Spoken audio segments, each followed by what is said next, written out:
Sebetulnya di sekolah itu kan ada namanya KKM, Ibu. Iya. Kriteria ketuntasan minimal pada akhirnya. Tapi sebelum mendapatkan nilai minimal, ya dia harus berusaha dulu. Oh, oke. Dengan mungkin mengalami, mengulang dan sebagainya itu.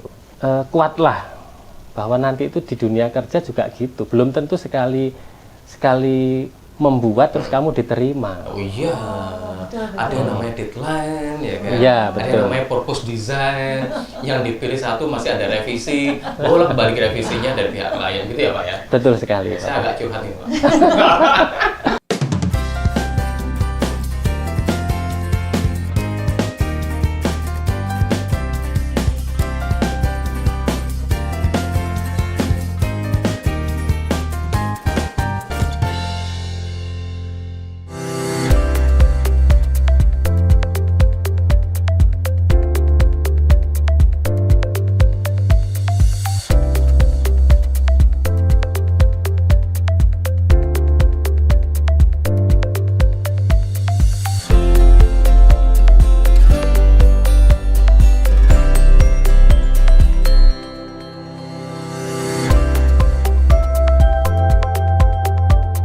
Halo Entok, kita jumpa lagi di episode terbaru dari Entok dan kali ini kita ada di Brescia Suite Room dari Fasa Hotel Surabaya, hotel di kawasan Surabaya Barat, dekat dari pintu tol. Jadi Anda kalau mau ke Fasa, lewat tol langsung. Belok kiri. Nah, atau belok kiri ya? Belok kiri.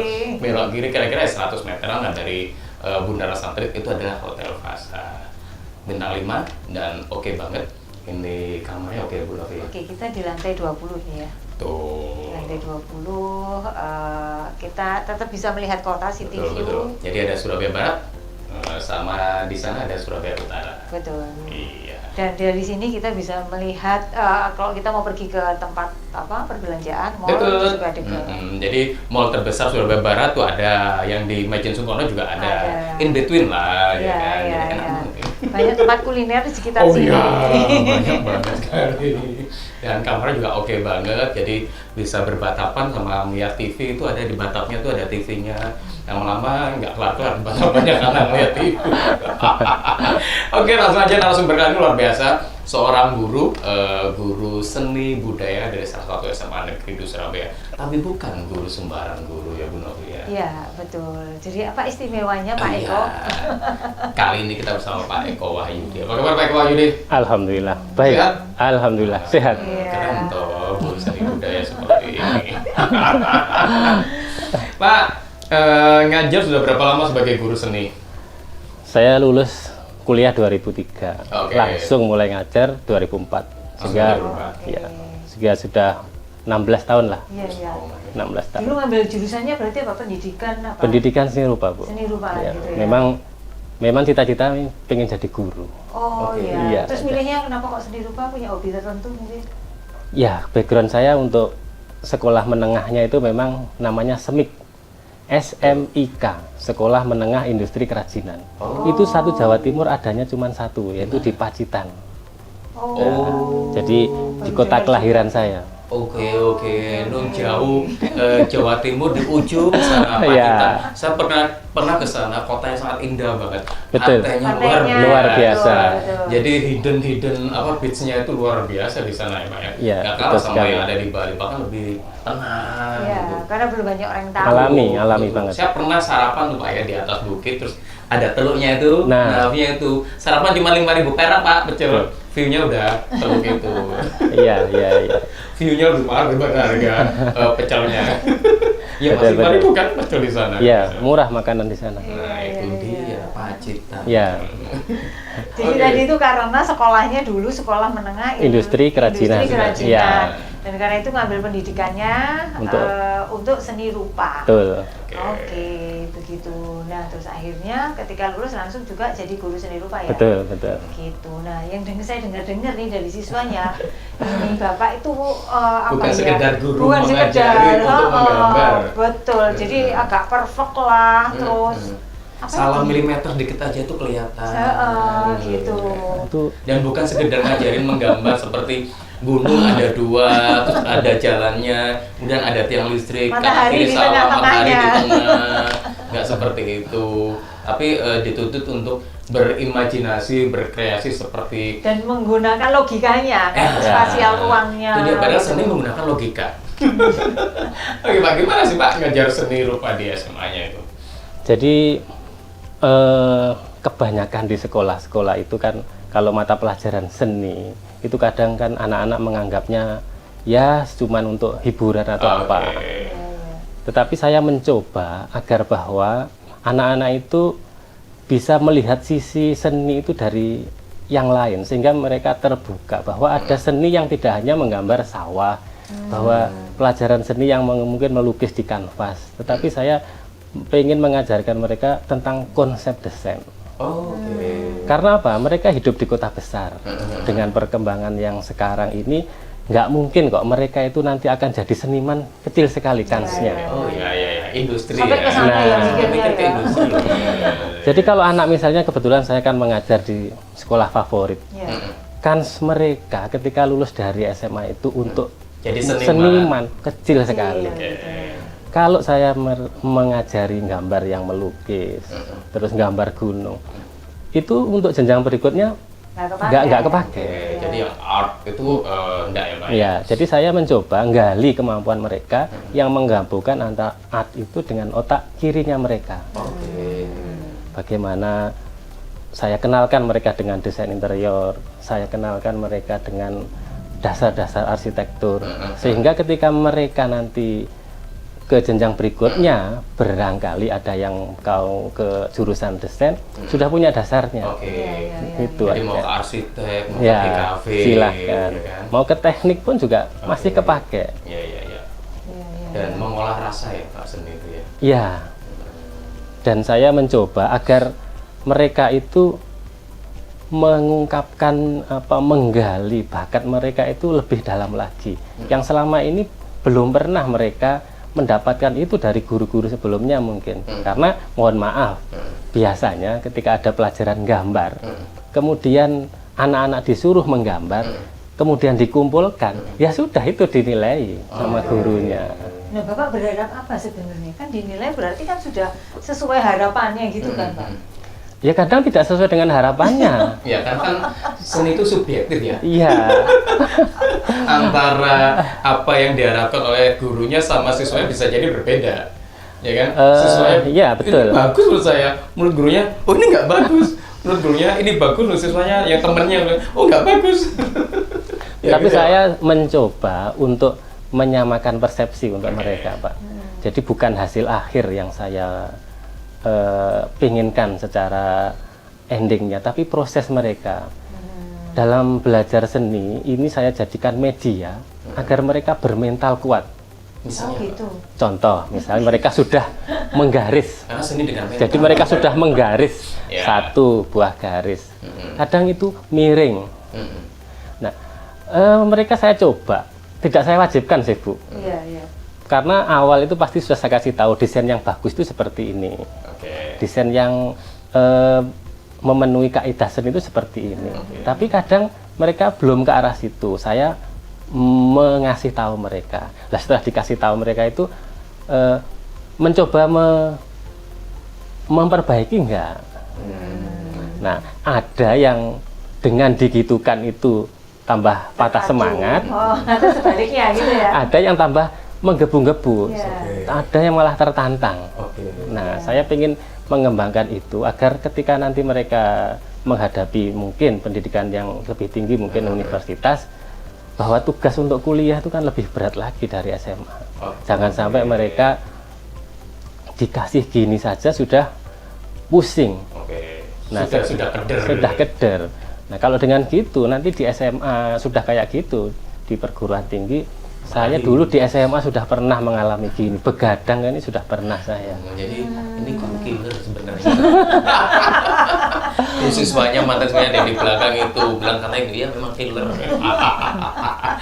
Tapi tujuannya baik ya Pak untuk mental mereka.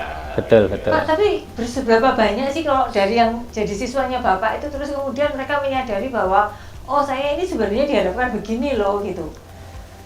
Selalu saya sampaikan Ibu, bahwa tujuan saya itu adalah gini, bahwa kalian itu di luar sana akan menghadapi bermacam-macam masalah, bermacam-macam orang. Kalau saya di sekolah itu mungkin marah ketika di kelas tok. Tapi di dunia nyata, Anda nanti akan berhadapan dengan orang-orang yang kalau jahat ya benar-benar jahat. Kalau saya ini kan cuma pura-pura jahat. Mendidik saya ya. Itu saya. Pak, berarti Anda ajarkan bukan sekedar seni ya, tapi juga ada apa ya istilahnya menjurus ke arsitektural sama ke interior designer ya. Betul, Seperti betul. itu ya, Pak ya. Betul. Jadi bisa jadi mereka sudah mulai belajar untuk menghitung suatu ruangan yang dan dimensi. Betul. Kan kalau yang seni rupa biasa kan tidak sampai seperti Tidak itu. sampai kan, Pak? seperti itu. Oh, itu dia kenapa miring sengambil aja beliau tahu. Itu kok bisa tahu sih Pak, gimana? Ya, kok Bapak bisa seperti itu? Ya gimana? sama mungkin dengan profesi lain karena kebiasaan. Oke. Jadi saya tiap hari yang saya lihat kan garis. Jadi kayak ada nanometernya gitu. So, ya karena kebiasaan saja. Oke. Iya, Tapi iya. Anda mengajarkan itu kan, apakah punya background arsitektural atau interior design? Enggak. Secara pendidikan formal tidak ada karena Oke. di universitas UNESA saya dulu itu adalah seni murni dan seni murni yang diarahkan jadi guru. Nah, yang saya sekarang ajarkan kepada anak-anak itu saya peroleh dari ya belajar dari senior, belajar dari mentor-mentor gitu. Yang senior sama mentor berarti seorang arsitek. Betul, betul. Oh. Ya. Seorang interior designer. Iya, gitu. betul. Sehingga mencoba Anda mix antara seni rupa yang pelajari di dunia kuliah dengan arsitek dan desain Iya. itu, dan kemudian Anda apa ya istilahnya transformasikan ke Siswa, siswa-siswa. Oke. betul. Sehingga mereka juga paham bahwa dunia art itu bukan hanya kebutuhan untuk art sesungguhnya, tapi Ya. juga ada kebutuhan industri. Betul. Let's say ketika nanti Anda juga menjadi seorang arsitek, kebutuhan di industri, interior designer juga kebutuhan di industri, dan yang terkait dengan apa desain-desain itu ya Pak ya? Iya, betul sekali. Oke. Pak boleh tahu nggak nilai yang terendah yang pernah Bapak kasih terhadap nilai seni rupa itu berapa ya? Sebetulnya di sekolah itu kan ada namanya KKM, Ibu. Iya. Kriteria ketuntasan minimal. Kalau sekarang untuk tahun sekarang misalnya 75. Pada akhirnya ketika anak itu sudah mengikuti proses pembelajaran, dia sudah melakukan step-stepnya dan dia hadir, ya sudah nilai minimalnya itu pada akhirnya. Tapi sebelum mendapatkan nilai minimal, ya dia harus berusaha dulu. Oh, oke. Dengan mungkin mengalami, mengulang dan sebagainya itu. Itulah yang saya sampaikan tadi bahwa kuatlah, bahwa nanti itu di dunia kerja juga gitu. Belum tentu sekali membuat terus kamu diterima. Oh iya, ada yang namanya deadline ya kan? Iya, Ada betul. yang namanya purpose design, yang dipurposkan bukan hanya satu tapi bisa sampai 3 desain, yang dipilih satu masih ada revisi, boleh kembali ke revisinya dari pihak klien gitu ya Pak ya? Betul sekali, Pak. Saya agak curhat nih Pak. Dan kalau marah benar-benar marah. Oh iya, Nah. kan kita dibayari oleh klien kan? Betul sekali. Pak. Dan Kalau- itu sudah Bapak terapkan di Iya. sana. Kalau di Sekolah. sekolahan kan nanti endingnya dinilai. Tapi kalau di dunia kerja bisa dipecat kan. Iya, iya, Kalau iya, kerja nggak iya, benar iya. gitu. Nggak digaji Pak. Nggak digaji. Atau kontrak diputus. Iya, Putus betul, kontraknya. betul. Ini kan ada salah satu siswanya tuh pernah cerita sama saya. Apa? Jadi gambar ini apa waktu diminta untuk menggambar desain rumah Eropa atau apa, terus di kamar mandinya. Nah, bathtubnya itu katanya ukurannya padahal mili, kebesaran 0,5 mili loh, bukan senti loh.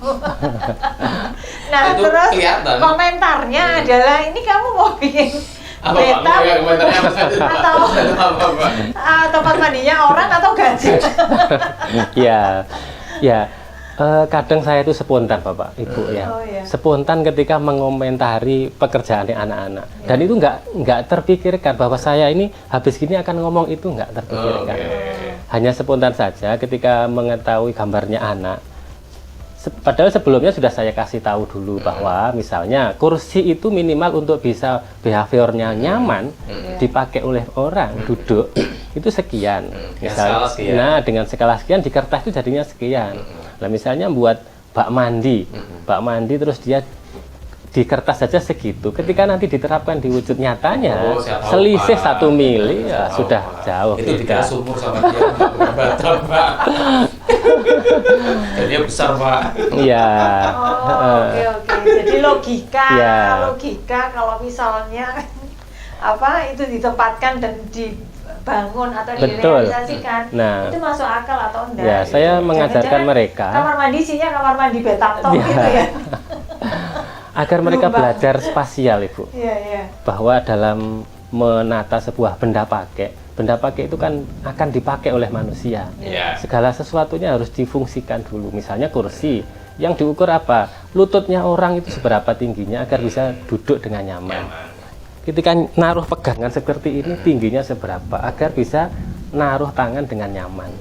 Wah, wis nggak lulus kalau saya jadi siswanya. Kok pakai diajari gitu ya? Saya pikir gambar ya asal gambar ya. Saya juga tadi nggak ingat. Saya ingat. Itu kan dimensi, ya kan? Ukuran, itu semua juga harus dihitung. Sebetulnya Jadi matematikanya Bapak kuat loh Pak Eko. saya nggak kuat, Bapak. Matematika mah kalau saya milih jurusan seni itu agar nggak mikir. Oh, nah sekarang kalau mikir hitung-hitungan ruang, dimensinya itu. Tapi kan nggak berat, Pak. Nggak ada kalkulus, nggak ada integral, nggak ada. Oh ya, cuma perbandingan rasio. Oke, Pak, dengar-dengar ya Pak ya, selain ngajar, Anda juga ternyata YouTuber loh Pak. Bener nggak sih Pak? Iya, baru mulai, Pak. Mulai Sudah berapa saja. seri toh Pak? Kalau videonya, kalau saya lihat, saya sudah ada 570 video. Oh, banyak loh. 570 video, subscriber 41 sekian ribu. Oke, nggak ngalah kita. Itu followernya Bapak suruh subscribe ke tempat kita semua Pak. Transfer ke tempat Transfer. Transfer ke subscriber. Oke, kenapa Pak menjadi seorang YouTube dan apa sih Pak kontennya Pak? Jadi ini berangkat dari sebuah pemikiran dan kegelisahan di masa pandemi. Dulu ngajar anak ketika tatap muka untuk mengajarkan desain itu aja sulit. Sulit. Lah apalagi sekarang nggak ketemu dengan mereka. Mereka entah di mana dan entah dengan apa mereka mendengarkan saya lewat itu. Kadang picture doang bukan video kan? Iya. Ya? Nah, akhirnya kan saya buat video yang dimulai dengan susah payah karena bagaimana garis itu jalan satu persatu animasinya. Ketika menggambar misalnya proyeksi Eropa, itu ada tampak samping, ada tampak atas, ada tampak depan. Nah, step by step saya animasikan garis-garisnya. Nah, dari situ satu video, besok lagi mau ngajar, buat lagi, besok mau ngajar, buat lagi, seperti itu. Nah, awalnya hanya untuk konten kepentingan mengajar saja. Yang itu kemudian akhirnya di-share ke siswa-siswa. Nah, gitu. betul. Oh, oke. Dari awalnya seperti itu. Awalnya seperti itu. Terus kemudian akhirnya yang make, yang melihat dan yang mempergunakan untuk mengajar ternyata banyak dari luar. Dan guru-guru yang lain juga murid-murid yang lain. Dan saya mencoba membuat karena materi belajar sudah habis. Artinya sudah saya buat semuanya, Ibu, Bapak. Gambar ini sudah, materi sudah. Saya mau membuat apa lagi? Akhirnya ya saya membuat desain-desain denah rumah. Membuat desain denah rumah yang saya membawakannya itu dengan versi beda. Saya meramunya itu mungkin kalau dilihat visual gambarnya biasa. Tetapi saya cara menyampaikan, saya kasih gimmick-gimmick sehingga ya mungkin bagi pemirsa atau follower merasa tertarik. Dan yang saya pentingkan adalah bagaimana mengatur sebuah rumah itu sirkulasinya bagus, terus pencahayaannya bagus. Nah, padahal tempatnya sempit, Ibu. Jadi rumah kecil tapi sehat. Ya, segmen saya itu menengah ke bawah. Orang-orang yang mempunyai tanah di tengah-tengah, terbatas di perkampungan sempit, kanan kiri belakang sudah banyaknya orang, bagaimana mengaturnya? Nah, seperti jadi itu. RSS ya. Rumah sangat sumpah sekali. Sangat sulit selonjor. Kita sih kurang gimmick-gimmick ya kayak Iya. Soalnya itu yang kemarin saya sempat ngeliat tuh Pak, yang rumah kamar mandi T gitu kan. Itu terbaru kamar mandi itu. T gitu kan, yang kamar mandi T itu yang sini kamar pokoknya bahasanya gini sih, suami istri sama-sama mau ke belakang gitu kan. Tapi ngomong-ngomongannya nih lucu gitu tadi tuh gimmick-gimmick gitu. Sama-sama ke belakang, terus tapi yang istrinya yang satu mau BAB, yang satu mau mandi. Nah, akhirnya mereka pisah lah gitu deh ya. Tapi kamar mandinya sebelahan. Betul. Kayak gitu. Nah, seperti itu. Itu yang kemarin saya sempat lihat itu, Pak. Iya. Gitu. Saya mengambil yang sederhana-sederhana, tetapi itu orang butuh. Video saya yang misalnya Bapak Ibu ketik di YouTube, ketik aja denah kamar mandi. YouTube saya nomor 1 itu. Oh. Ya. Emang spesialis kamar mandi, Pak? Jadi spesialisnya perjedingan. Saya sudah ada 20 lebih video tentang kamar mandi. Kan? Cuman mengulas kamar mandi. Pak, ini kamar mandinya gimana, Pak? Ruangnya nih, Pak. Gak apa-apaan, Pak. Analisa. Dan Anda komenin, Pak. Mulai dari kamar mandi yang elit sampai kamar mandi yang sempit itu ada. Jadi yang elit sampai ekonomi sulit ada Nah, semua ya, Pak? ada untuk manula juga ada. Oke. Pak, di situ kan ada Eko M7 gitu kan? Betul, M7 betul. itu apa, Pak? Ini M7. Lah, M7 itu sebetulnya tadi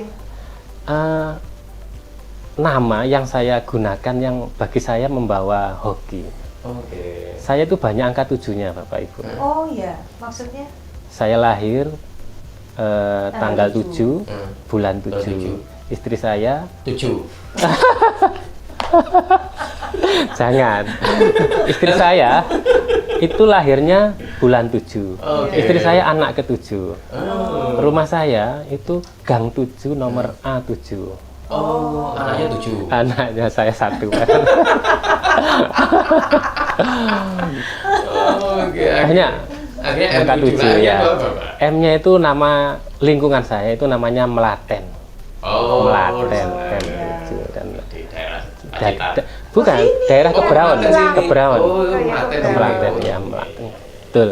Iya. Jadi barokah ya, saya berharap ini bisa barokah untuk semuanya Dan diri saya dan pitulungan. ya betul sekali Bapak, pitulungan. Gitu loh. Di konten saya itu saya buatkan namanya inisial. Jadi Mbak Pitu dan Mas Pitu. Yang Ibu lihat kemarin itu kan. Iya, saya lupa sih Iya. karena ini. Iya. Cuman percakapannya aja Nah, yang saya betul. ikutin gitu. Saya mencoba monolog di situ. Iya. Karena konten saya itu kalau nggak ada gitunya Orang kan malas baca, malas Malas, lihat. iya, ada. Gambar dibolak-balik, puter sana, puter sini. nah betul. Besok ya, Bu Novi mau monolog. Iya. Loh, kan kalau kita ketemu Pak Eko ini kelihatan pendiam. Betul, ternyata. Di kontennya itu rame, cek gitu loh. Besok Bu Novi jadi Yuk Novi.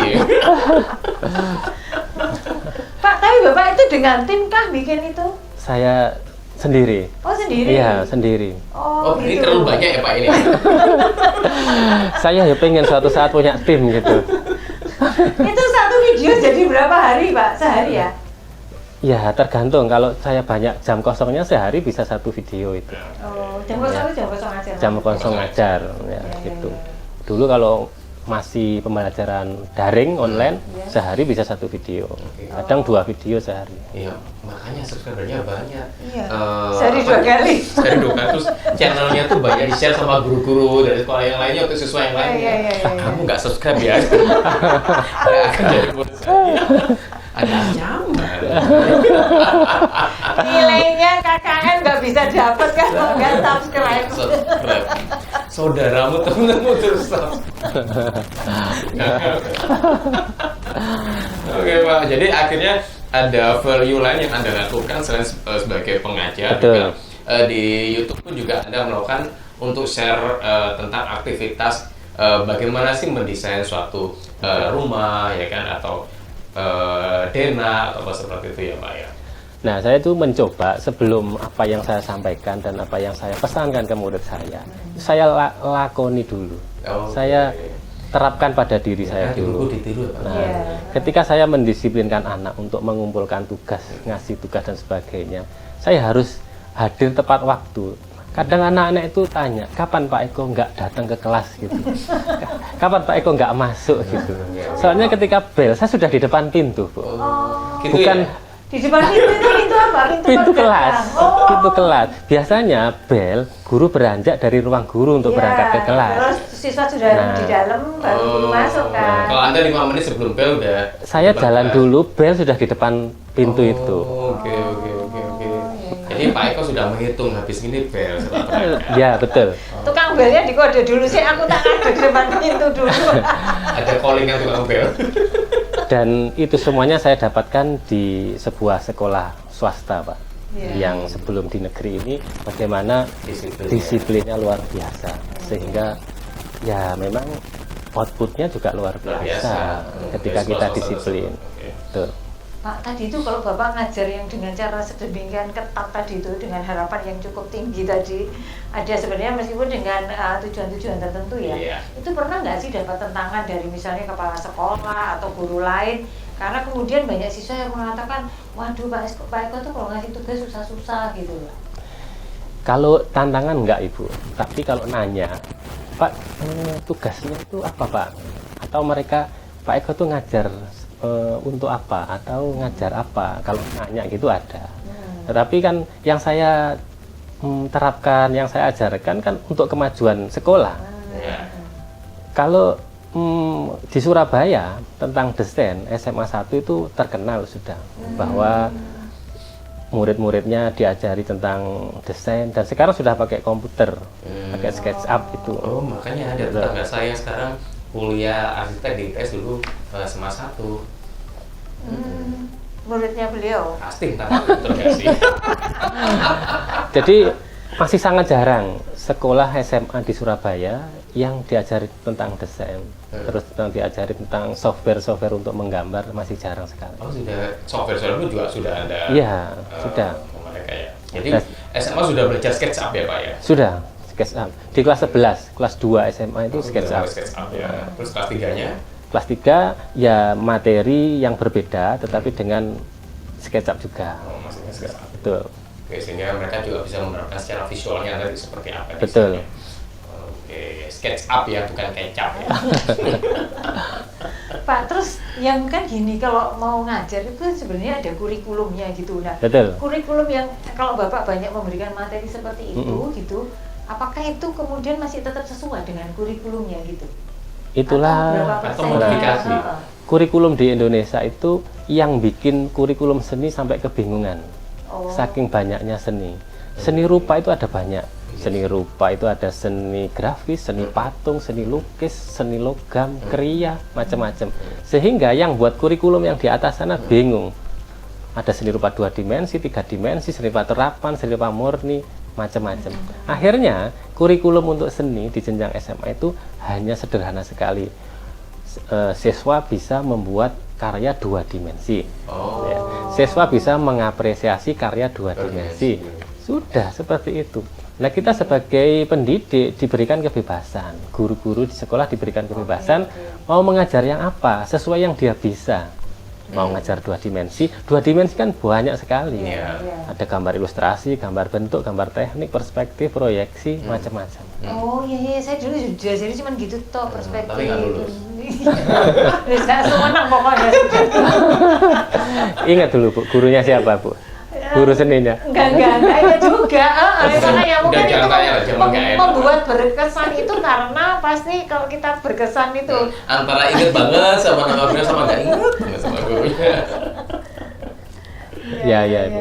Oke, keren Pak, sih. iya keren dan tadi ya. Jadi bukan sekedar guru biasa, karena ketika mengajar itu sudah mempertimbangkan bahwa apa yang diajarkan itu akan banyak dipakai siswa, apalagi Di industri, siswa-siswa ya. yang tinggal di kota besar. Betul. Sesuai dengan kebutuhan lingkungan ini Betul, kan kita betul. bicaranya di kota Surabaya gitu Iya. ya.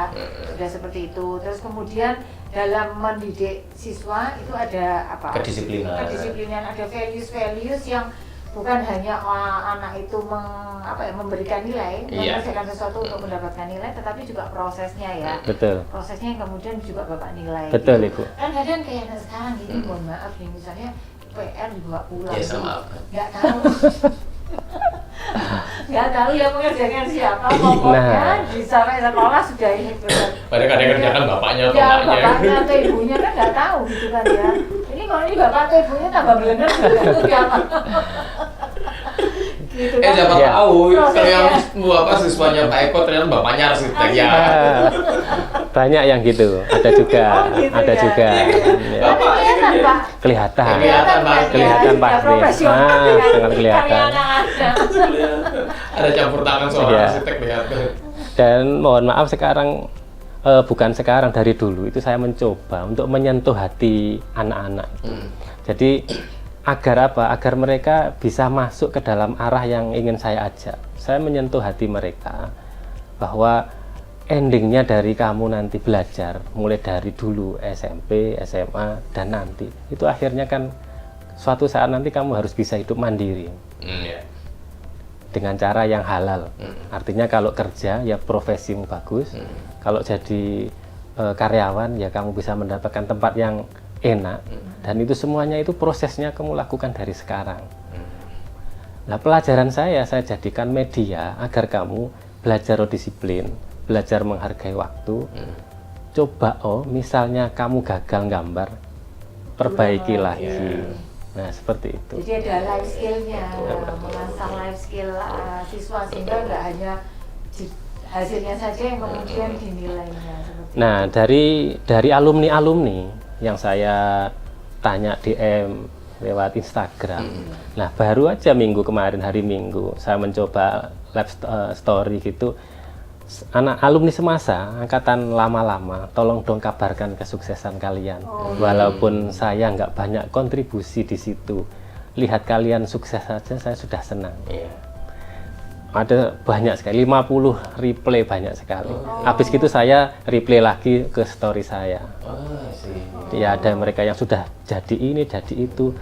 Dari Bapak yang pesankan dulu, dari pembelajaran Bapak, walaupun saya bukan jadi desainer, walaupun bukan saya di bidang gambar, banyak nilai-nilai kedisiplinan, nilai hidup yang saya ambil dari Bapak. Iya, iya. Dan itu bermanfaat untuk ketika mereka terjun di industri atau di pekerjaan. Betul, Pak. Maupun jadi seorang profesional. Tapi itu nggak mudah loh ketika seorang anak SMA yang jiwanya masih bergelora, yang nggak mau diatur, terus Bapak mengajarkan hal yang apa ya, sebaliknya dari keinginannya mereka kayak Kan gitu. masa mencari jati diri kan anak SMA itu. Betul, betul. Ya memang ada yang nggak bisa, itu ada. Tetapi ketika dia sudah berproses, pada akhirnya ya lulus. Gitu. Ya karena gini, yang diajarkan sekarang tuh kita tidak bisa merasakan manfaatnya. Dikira kita tuh tanda kutip agak disiksa kan gitu. Tapi ketika kita sudah masuk ke industri pekerjaan, itu baru merasakan, oh iya dulu katanya Pak Eko sebenarnya ternyata benar. Ya kan? Iya, iya. Kata bapak saya, ibu saya dulu sebenarnya ternyata benar. Ya kan? Nah, jadi ibaratnya kalau kita kasih tahu sekarang nggak akan merasakan manfaatnya kan. Iya, Dikira iya. dimarahin kayak atau disiksa tadi itu. Di deadline terus sama Pak Eko. Saya tuh masih sekolah loh Pak, kok di deadline sih Pak? Biasanya kalau salah nggak harus diulang, harus diulang karena nggak diterima. Revisi ibaratnya Ya, kan revisi. gitu. Dan revisi di deadline lagi sama Pak Eko. Oke. Iya. Baik, jadi ini siswanya Pak Eko yang dulu maupun yang sekarang harus nonton ya semuanya ya. Lalu subscribe ya, jangan lupa. Suruh nonton Pak, suruh nonton. Insya Allah Biar subscribe pasti. kita nambah. Pasti. Lalu juga mungkin Pak Eko ini bisa disebutkan YouTube YouTube-nya channelnya apa, Pak? apa, terus Instagramnya apa, sehingga kemudian bagi siswa di sekolah lain atau misalnya dari tenaga-tenaga pengajar yang lain. Oke, atau NN Talkers ini kan yang seusia kami punya putra-putri yang mau bergerak di industri yang desain juga, itu bisa ada manfaatnya di Ya. Di channel saya itu adalah Eko M7 Barokah. Oke. Nama Jadi kalau channelnya. masuk ke YouTube terus cari Eko M7 Nah. Barokah gitu ya. Kadang nggak usah masuk ke YouTube, ketik aja di Google sudah muncul banyak itu. Luar Iya, biasa. Instagram juga Eko M7 Barokah. Oke, sama ya. Sama. FKM7 Barokah. Betul. Hingga akhirnya channelnya dan sosmednya penuh barokah, hidup Iya, penuh barokah. amin, amin. Karena itu adalah pitulungan dari Gusti Amin. Allah. Ya. Keren Mbak, jadi semuanya serba 7. Thank you Pak Eko. Makasih. Iya. Ada pesan mungkin Oh, untuk iya. siswa-siswa Pak, siswa-siswa atau anak-anak muda ini gimana ini? Yang mau jadi guru, apa harus jadi guru seperti apa dan sebagainya, Pak. Silakan. Ya, untuk anak-anak yang sekarang masih sekolah SMA, teruslah belajar dengan semangat, karena yang kalian jalani sekarang itu adalah proses untuk mencapai cita-cita kalian. Jadi cita-cita kalian itu mau jadi apapun, tetaplah semangat, jangan pantang menyerah, jangan bermental tempe, bermentalah yang kuat. Karena tantangan di masa depan lebih ketat dari sekarang. Dan satu hal, banyaklah berdoa, doakan semoga orang tua kalian juga sehat walafiat, sehingga terus bisa membimbing kalian, terus bisa menyekolahkan kalian, terus bisa menemani kalian sampai kalian jadi sukses. Doakan orang tua panjang umur, sehingga ketika kalian sukses, mereka bisa bangga menyaksikannya. Itu sudah sering saya, tiap hari saya sampaikan itu, bahwa mereka itu nggak ada apa-apanya kalau nggak ada orang tua. Oke, baik, terima kasih Pak Eko sharingnya, insight buat kita semua, insight bagi tenaga pendidik juga, serta buat adik-adik atau teman-teman yang akan memilih profesi seperti Pak Eko. Bukan hanya berprofesi sebagai pendidik saja, tetapi pendidik yang punya nilai plus-plus, sehingga kemudian dikenang oleh siswanya oleh filosofi yang kita sampaikan atau kita terapkan ke anak-anak selama proses belajar mengajar. Betul. Oke, thank you untuk Fasa Hotel di ruangan yang luar biasa, roomnya di Brescia Suite roomnya di lantai 20 kami kali ini. Dan jangan lupa untuk like, comment, dan subscribe channel MNN Talk ini. Ya, Bu Novi ya. Oke, sampai jumpa lagi di episode berikutnya dengan narasumber yang menarik lainnya atau konten kami berdua juga menarik lainnya.